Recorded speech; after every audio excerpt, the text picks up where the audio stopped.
1 to tapos Pero yung sa bike ko, mali sa akin yung shipping fee yan. ang shipping fee mo, ang shipping fee po ano po? Mali sa akin yung shipping fee yan. Ikaw magbabayad lahat.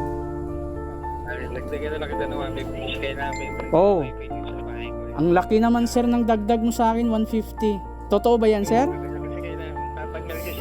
A few moments later. Ito, yung pinsan niya. Oh. Ngayon niyo ba yung tapalon nito kay Bandit? Oh, di ba? Mayroon siyang 700, mayroon siyang 700, di ba? Di ko alam. Scam to, ma'am. Tatawagan ko siya ulit. Hindi niya nasagot. Sabihin na. Hindi niya sagutin to. Please, di tawagan mo na lang. Kasi ang nagtaka po ako, ma'am. Ito, kabasa na lang. Yung sa taas eh. Ayan oh, mga text niya sa'yo, di ba? Alam ba na ito ka na? Ang galing niyan, scam po yan, ma'am. Hindi ko alam eh kung saan niya Tatawagan